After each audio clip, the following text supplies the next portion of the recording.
வணக்கம். புதுவை சட்டப்பேரவையில் மத்திய அரசை குறை கூறியதற்கு ஆளுநர் இக்பால் சிங் உரிய விளக்கம் அளிக்க வேண்டும் என்று மத்திய இணையமைச்சர் நாராயணசாமி வலியுறுத்தியுள்ளார். இதுகுறித்து மத்திய இணையமைச்சர் நாராயணசாமி செய்தியாளர்கள் சந்திப்பின் போது கூறுகையில், இலங்கை தமிழர்களின் நலனுக்காகவும் அவர்களின் முன்னேற்றத்திற்காகவும் ராஜீவ்காந்தி காலத்திலிருந்து தொடர்ந்து பல்வேறு நடவடிக்கைகளை இந்தியா எடுத்து வருகிறது. அதுபோன்று இலங்கையில் நடைபெறும் காமன்வெல்த் மாநாட்டில் கலந்து கொள்ளக்கூடாது என்று பல அரசியல் கட்சி தலைவர்கள் கோரிக்கை விடுத்துள்ளனர். இந்த கோரிக்கை பிரதமர் கவனத்தில் உள்ளது என்றும் வெளியுறவுத்துறை அமைச்சரும் இதுகுறித்து விரைவில் நல்ல முடிவை எடுப்பார் என்று தெரிவித்த அவர், மேலும் மத்திய அரசு இலங்கை தமிழர் பிரச்சினையை தமிழர்களுக்கு உறுதுணையாக இருந்து வரும் நிலையில் போராட்டம் நடத்த அனைவருக்கும் உரிமை உண்டு என்றாலும் சட்டத்தை கையில் எடுத்துக்கொண்டு பொது சொத்துக்கு சேதம் விளைவிப்பது ஏற்றுக்கொள்ள முடியாதது என்றும், போராட்டத்தின் போது சோனியாவின் உருவப்படத்தை எரித்து மாணவர்கள் என்ற பெயரில் விஷமத்தனத்தில் ஈடுபட்டவர்களை ரவுடிகள் என்று சொல்லாமல் தேசபக்தர்கள் என்றா கூற முடியும் என்றும் கேள்வி எழுப்பினார். மேலும் மாணவர்களை தான் எந்த காலத்திலும் தவறாக பேசவில்லை என்றும், இந்த பிரச்சனையில் முதல்வர் ரங்கசாமியின் தலையீடு, போலீசாரின் மெத்தனம் ஆகியவற்றை ஆதாரங்களோடு மத்திய உள்துறை அமைச்சரை சந்தித்து புகார் தெரிவிக்க உள்ளதாக கூறினார். மேலும் புதுவை சட்டசபை கூட்டத்தில் அரசு எழுதி கொடுத்ததை அப்படியே படித்து மத்திய அரசை ஆளுநர் குறை கூறியுள்ளார். மத்திய அரசால் நியமிக்கப்பட்ட ஆளுநர் மத்திய அரசை குறை கூறியது ஜனநாயக மரபுக்கு விரோதமானது என்றும், மாநில அரசு உரையை தயார் செய்து கொடுத்தாலும் நிதி பிரச்சனையை சரியாக கூறப்பட்டுள்ளதா என்பதை பாராமல் மத்திய அரசை குறை கூறுவது இந்திய அரசியலமைப்பு சட்டத்தின் அதிகார பகிர்வில் தலையிடுவதாக உள்ளது என்றும், இதுகுறித்து ஆளுநர் இக்பால் சிங் உரிய விளக்கம் அளிக்க வேண்டும் என்று வலியுறுத்தினார். தொடர்ந்து புதுவையில் இடைக்கால பட்ஜெட் போடுவதையே வாடிக்கையாக வைத்துள்ளனர் என்றும், ஏஎப்டி மில் தொழிலாளர்களுக்கு சம்பளம் வழங்காததால் அவர்கள் கஞ்சி காய்ச்சும் போராட்டத்தில் ஈடுபட்டுள்ளனர். பஞ்சாலைகளை நவீனப்படுத்த திட்டங்களை அனுப்பினால் மத்திய ஜவுளித்துறை அமைச்சரை சந்தித்து பேசுவதாக கூறினார். புதுவையில் கல்விக்கு அதிக நிதி ஒதுக்கியுள்ளதாக பொறியியல் கல்லூரியில் நடைபெற்ற பட்டமளிப்பு விழாவில் முதல்வர் ரங்கசாமி தெரிவித்துள்ளார். புதுவை காலாப்பட்டு பொறியியல் கல்லூரியில் 2011ஆம் ஆண்டில் பிடெக், எம்டெக், எம்சிஏ முடித்த மாணவர்களுக்கு பட்டம் வழங்கும் விழா கல்லூரி அரங்கில் கல்லூரி தலைவர் NSJ ஜெயபால் தலைமையில் நடைபெற்றது. விழாவில் சிறப்பு விருந்தினராக முதல்வர் ரங்கசாமி பங்கேற்று 459 மாணவ மாணவிகளுக்கு பட்டங்களை வழங்கி பேசுகையில், புதுவை பொறியியல் கல்லூரி ஆசியாவிலேயே சிறந்த கல்லூரி என்று போற்றப்படுகிறது என்றும், இங்கு பட்டம் பெறும் மாணவர்கள் அரசு துறை மற்றும் பல்வேறு முக்கிய நிறுவனங்களில் உள்ள உயர் பதவிக்கு செல்ல வேண்டும். நம்முடைய மாநில வளர்ச்சிக்கு கல்விதான் முக்கியம். எனவே கல்விக்கு அதிக நிதி ஒதுக்கப்படுகிறது என்றும், நாட்டின் பொருளாதாரத்தை உயர்த்துவதற்கும் கல்வி முக்கியம் என்றும் கூறினார்.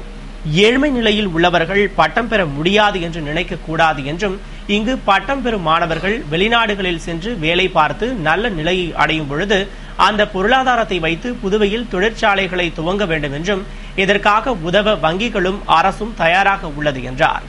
எனவே தொழிற்சாலைகளை துவக்கி இளைஞர்களுக்கு வேலை வாய்ப்பை ஏற்படுத்தி தர வேண்டும். ஒவ்வொரு மாநிலத்திற்கும் தகவல் தொழில்நுட்ப பூங்கா அவசியம். அதுபோன்று புதுவை மாநிலத்தின் வளர்ச்சியை அதிகரிக்க வேண்டும் என்ற நோக்கில் தகவல் தொழில்நுட்ப பூங்கா துவங்க 28 ஏக்கர் நிலம் கையகப்படுத்தப்பட்டுள்ளது என்று பேசினார். விழாவில் சிறப்பு அழைப்பாளர்களாக டெல்லி ஆட்சேர்ப்பு மற்றும் மதிப்பீட்டு மையத்தின் தலைவர் ரெட்டி, சட்டமன்ற உறுப்பினர் கல்யாணசுந்தரம், உயர்நிலை தொழில்நுட்ப கல்லூரி இயக்குநர் கரிகாலன் ஆகியோர் பங்கேற்று வாழ்த்தி பேசினர். முன்னதாக கல்லூரி முதல்வர் கோவிந்தராஜலு வரவேற்று பேசி ஆண்டறிக்கை வாசித்தார். விழாவிற்கான ஏற்பாடுகளை கல்லூரி பேராசிரியர்கள் செய்திருந்தனர்.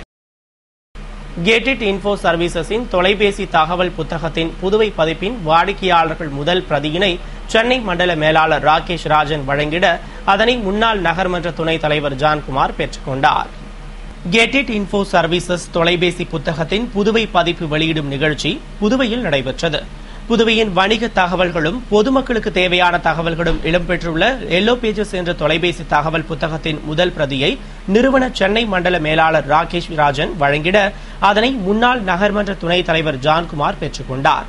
நிகழ்ச்சியில் பாண்டிச்சேரி விற்பனை மேலாளர் டேனியல் பென், விற்பனை அதிகாரி அந்தோணி முத்து, பிரபு மற்றும் விற்பனை பிரதிநிதிகள் கலந்து கொண்டனர். புதுவை கரிக்கலாம்பாக்கத்தில் நடைபெற்ற வேளாண் கருத்தரங்கை அமைச்சர்கள் சந்திரகாசு, ராஜவேலு ஆகியோர் துவக்கி வைத்து வேளாண் தொழில் முனைவோர் கண்காட்சியை பார்வையிட்டனர். புதுவை கரிக்கலாம்பாக்கம் புஷ்பா திருமண மண்டபத்தில் வேளாண் தொழில்நுட்ப மேலாண்மை முகமை சார்பில் வேளாண் கருத்தரங்கம், வேளாண் தொழில் முனைவோர் கண்காட்சி, ஆத்மா குழுக்களுக்கு பண்ணை இயந்திரம் மற்றும் இடுபொருள் வழங்கும் விழா வேளாண் துறை இயக்குநர் சதீசீலன், கால்நடைத்துறை இயக்குநர் பத்மநாபன் தலைமையில் நடைபெற்றது. விழாவில் சிறப்பு விருந்தினர்களாக வேளாண் அமைச்சர் சந்திரகாசு, நல அமைச்சர் ராஜவேலு ஆகியோர் கலந்து கொண்டு வேளாண் கருத்தரங்கை துவக்கி வைத்து வேளாண் கண்காட்சியை பார்வையிட்டனர். மேலும் ஆத்மா குழுக்களுக்கு மானிய தொகையில் நெல் அறுவடை இயந்திரம், நெல் நடவு இயந்திரம், சிறிய டிராக்டர், சிறிய களைக்கருவி உள்ளிட்ட இடுபொருட்களை வழங்கினர். நிறைவில் வேளாண் உதவி இயக்குநர் ரவிபிரகாசம் நன்றி கூறிய விழாவில் விவசாயிகள் மற்றும் வேளாண் துறை அதிகாரிகள் பலர் கலந்து கொண்டனர். பாராளுமன்ற தேர்தல் நிதியாக 5 லட்சம் ரூபாயினை புதுவை திராவிட முன்னேற்ற கழக பொருளாளர் அனிபால் கென்னடி மாநில அமைப்பாளர் MA சுப்பிரமணியத்திடம் வழங்கினார். புதுவை மாநில திராவிட முன்னேற்ற கழக தலைமை அலுவலகமான கலைஞர் இல்லத்தில் பாராளுமன்ற தேர்தலுக்காக நிதி வழங்கும் நிகழ்ச்சி நடைபெற்றது. நிகழ்ச்சியில் மாநில பொருளாளர் அனிபால் கென்னடி பாராளுமன்ற தேர்தல் நிதியாக 5 லட்சம் ரூபாயினை மாநில அமைப்பாளர் MA சுப்பிரமணியத்திடம் வழங்கினார். நிகழ்ச்சியில் முன்னாள் முதலமைச்சர் ஜானகிராமன், துணை அவைத் தலைவர் சீதா வேதநாயகம், துணை அமைப்பாளர் SP சிவகுமார் ஆகியோர் முன்னிலை வகித்தனர். மேலும் இலக்கிய அணி பன்னீர்செல்வம், தொகுதி செயலாளர்கள் பார்த்தசாரதி, ஏம்பலம் செல்வம், நடராஜன், ஆதிதிராவிட நலக்குழு அமைப்பாளர் அன்புச்சூரியன், மீனவரணி அமைப்பாளர் கோதண்டபாணி உள்ளிட்ட நிர்வாகிகள் ஏராளமானோர் கலந்து கொண்டனர். புதுவை சட்டமன்றம் முன்பு இந்திய தொழிற்சங்க மையம் சார்பில் கோரிக்கைகளை வலியுறுத்தி பெருந்திரள் ஆர்ப்பாட்டம் நடத்தப்பட்டது. புதுவை இந்திய தொழிற்சங்க மையம் சார்பில் சட்டமன்றம் முன்பு உயர்ந்து வரும் விலைவாசிக்கு ஏற்ப அனைத்து உழைப்பாளி மக்களுக்கும் குறைந்தபட்ச ஊதியமாக 10,000 வழங்கிட வேண்டும், இந்திய தொழிலாளர் சட்டப்படி 8 மணி நேர வேலையை உறுதி செய்திட வேண்டும், முறைசாரா தொழிலாளர்களுக்கு சமூக பாதுகாப்பு அளித்திட வேண்டும் உள்ளிட்ட கோரிக்கைகளை வலியுறுத்தி சங்க தலைவர் ராமசாமி தலைமையில் மார்க்சிஸ்ட் செயலாளர் பெருமாள், துணைத் தலைவர்கள் முருகன், ராஜாங்கம், செயலாளர் நிலவழகன் ஆகியோர் முன்னிலையில் பெருந்திரள் ஆர்ப்பாட்டம் நடைபெற்றது. இதில் சங்க நிர்வாகிகள் மற்றும் உறுப்பினர்கள் பெரும் திரளாக கலந்து கொண்டு கோரிக்கைகளை வலியுறுத்தி கோஷமிட்டு ஆர்ப்பாட்டம் நடத்தினர். காங்கிரஸ் தலைவர்களின் உருவப்படத்தை அவமதித்தவர்களை கண்டித்து காமராஜர் நகர் தொகுதி இளைஞர் காங்கிரசார் கண்டன ஆர்ப்பாட்டத்தில் ஈடுபட்டனர். புதுவையில் இலங்கை விவகாரத்தில் போராட்டம் நடத்தப்பட்ட போது பிரதமர் மன்மோகன் சிங், காங்கிரஸ் தலைவி சோனியா காந்தி ஆகியோரின் உருவப்படம் அவமதிக்கப்பட்டதை கண்டித்து காங்கிரசார் தொகுதி வாரியாக போராட்டம் நடத்தி வருகின்றனர். அதன் தொடர்ச்சியாக காமராஜர் நகர் தொகுதி இளைஞர் காங்கிரஸ் சார்பில் சாரம் அவை திடலில் கண்டன ஆர்ப்பாட்டம் நடத்தப்பட்டது. மத்திய இணையமைச்சர் நாராயணசாமி தலைமையில் எதிர்க்கட்சித் தலைவர் வைத்திலிங்கம் முன்னிலையில் நடைபெற்ற ஆர்ப்பாட்டத்தில் காங்கிரஸ் தலைவர்களின் உருவப்படத்தை அவமதித்ததற்கும் அதனை வேடிக்கை பார்த்த மாநில அரசிற்கும் கண்டனம் தெரிவிக்கப்பட்டது.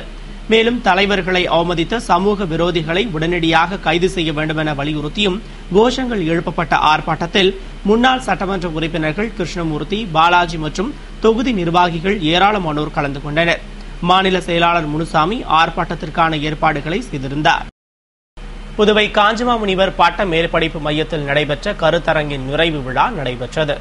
புதுவை லாஸ்பேட்டையில் அமைந்துள்ள காஞ்சிமாமுனிவர் பட்ட மேற்படிப்பு மையத்தின் வரலாற்றுத்துறை சார்பில் பல்கலைக்கழக மானிய குழுவின் நிதி உதவியுடன் புதுவையில் இருந்த காலத்தில் மகான் அரவிந்தரின் ஆன்மீக மற்றும் தத்துவ வெளிப்பாடுகள் எனும் தலைப்பில் நடைபெற்ற 2 நாள் கருத்தரங்கின் நிறைவு விழா கல்லூரி கருத்தரங்க வளாகத்தில் நடைபெற்றது. வரலாற்றுத்துறை பேராசிரியர் வேல்முருகன் வரவேற்க மைய இயக்குநர் முனைவர் சீதா தலைமையில் நடைபெற்ற விழாவில் ஜோதி கண் மருத்துவமனை இயக்குநர் வனஜா வைத்தியநாதன் வாழ்த்து பேசினார். தொடர்ந்து ஸ்ரீ அரபிந்தோ பன்னாட்டு கல்வி மையத்தின் பேராசிரியர் கிட்டு ரெட்டி கருத்தரங்க நிறைவுரையாற்றிய விழாவில் கருத்தரங்க ஒருங்கிணைப்பாளர் பேராசிரியர் முனைவர் அருள்ஜோதி நன்றி கூறினார். வரலாற்றுத்துறை விரிவுரையாளர்கள் மற்றும் மாணவ மாணவிகள் பலர் விழாவில் கலந்து கொண்டனர். புதுவை சமூக நலத்துறை மாற்றுத்திறனாளிகள் பிரிவு சார்பில் நடைபெற்ற விழிப்புணர்வு கருத்தரங்கை அமைச்சர் ராஜவேலு துவக்கி வைத்து சிறப்புரையாற்றினார். புதுவை வர்த்தக சபையில் அரசு சமூக நலத்துறை மாற்றுத்திறனாளிகள் பிரிவு சார்பில் ஊனத்தை ஆரம்பத்தில் கண்டறிந்து தடுப்பது எப்படி என்ற தலைப்பில் விழிப்புணர்வு கருத்தரங்கு நடைபெற்றது. இதில் புதுவை அரசு மருத்துவமனை மருத்துவர்கள் மற்றும் சென்னை முட்டுக்காட்டில் உள்ள ஊனமுற்றோர் நிறுவனத்தின் மருத்துவர்களும் கலந்து கொண்டு ஊனத்தை ஆரம்பத்தில் கண்டறிந்து தடுப்பது குறித்து விளக்கங்களையும் ஆலோசனைகளையும் வழங்கினர். விழாவில் சிறப்பு விருந்தினராக அமைச்சர் ராஜவேலு பங்கேற்று சட்டமன்ற உறுப்பினர் லட்சுமி நாராயணன் முன்னிலையில் கருத்தரங்கினை துவக்கி வைத்து சிறப்புரையாற்றினார். விழாவில் நலத்துறை செயலர் விவேக் பாண்டே, இயக்குநர் உத்தமன், துணை இயக்குநர் வாணி, உதவி இயக்குநர் சரோஜினி மற்றும் துறை அதிகாரிகள் பங்கேற்று சிறப்பித்தனர். புதுவை மாநில மாட்டுவண்டி தொழிலாளர்கள் வில்லியனூர் தாசில்தார் அலுவலகத்தை முற்றுகையிட்டு போராட்டத்தில் ஈடுபட்டனர். புதுவை மாநில AITUC மாட்டுவண்டி தொழிலாளர் நலச்சங்கம் சார்பில் மாட்டுவண்டி சங்க மாநில தலைவர் சேது செல்வம், மாநில செயலாளர் கருணாகரன், பொருளாளர் சுப்பிரமணி ஆகியோர் தலைமையில் வில்லியனூர் மாவட்ட ஆட்சியர் அலுவலகத்தை முற்றுகையிட்டு ஆர்ப்பாட்டம் நடத்தப்பட்டது. பல ஆண்டுகளாக மாட்டு வண்டியில் மணல் அள்ளி தொழில் செய்யும் மாட்டு வண்டி தொழிலாளர்கள் இத்தொழிலையே நம்பியுள்ள நிலையில் தமிழக பகுதியில் சட்டப்படி பணம் செலுத்தி மணல் அள்ளி வரும்பொழுது புதுவையில் அபராதம் விதிக்கப்படுவதற்கு கண்டனம் தெரிவித்தும் தமிழகத்தை போல் புதுவையிலும் கட்டணம் நிர்ணயம் செய்ய வலியுறுத்தியும் முற்றுகை போராட்டத்தில் ஈடுபட்டனர். ஏஐடியூசி அபிஷேகம், மாட்டுவண்டி சங்க கௌரவ தலைவர் தினேஷ் பொன்னையா ஆகியோர் கண்டன உரையாற்றினர்.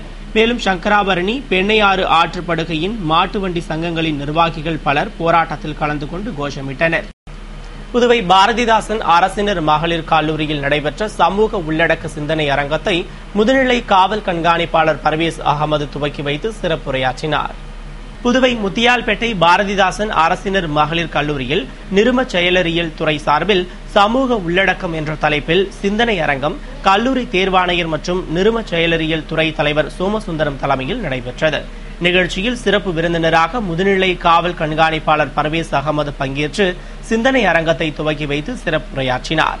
தொடர்ந்து கல்லூரியின் முதல்வர் வரலட்சுமி சமூக முன்னேற்றத்தில் பெண்களின் பங்களிப்பு என்ற தலைப்பில் உரையாற்றினார். இதனையடுத்து கோவை பாரதியார் பல்கலைக்கழக ஆட்சிக்குழு உறுப்பினரும் அண்ணா ஐஏஎஸ் பயிற்சியளிப்பு கல்விக்கூட இயக்குநருமான பத்மநாபன் சிறப்புரையாற்றிட நிகழ்ச்சியில் துணை பேராசிரியர்கள் மற்றும் மாணவிகள் கலந்து கொண்டனர். தாகூர் கலை கல்லூரியில் ஆண்டு விழாவில் சட்டமன்ற உறுப்பினர் கல்யாணசுந்தரம் தலைமையில் முதல்வரின் பாராளுமன்ற செயலர் வைத்தியநாதன் பரிசுகளை வழங்கி பாராட்டினார். புதுவை லாஸ்பேட்டை தாகூர் கலை கல்லூரியின் 52ஆம் ஆண்டு விழா கல்லூரி கலையரங்கில் சட்டமன்ற உறுப்பினர் கல்யாணசுந்தரம் தலைமையில் நடைபெற்றது. கல்லூரி முதல்வர் ராஜன் வரவேற்று பேசிய விழாவில் சிறப்பு விருந்தினராக முதல்வரின் பாராளுமன்ற செயலர் வைத்தியநாதன் பங்கேற்று பல்வேறு பாடப்பிரிவுகளில் முதலிடம் பெற்ற மாணவ மாணவிகளுக்கு பரிசுகள் வழங்கி பாராட்டினார். தொடர்ந்து இந்திரா காந்தி கலை அறிவியல் கல்லூரி முதல்வர் மாதவன், காமராஜர் கலைக்கல்லூரி முதல்வர் நல்லசாமி ஆகியோர் வாழ்த்தி பேசிய விழாவில் அனைத்து துறை பேராசிரியர்கள், மாணவ மாணவிகள் மற்றும் ஊழியர்கள் கலந்து கொண்டனர். நிறைவில் ஆங்கிலத்துறை தலைவர் சுந்தரம் நன்றி கூறினார். இத்துடன் செய்திகள் நிறைவடைந்தன. வணக்கம்.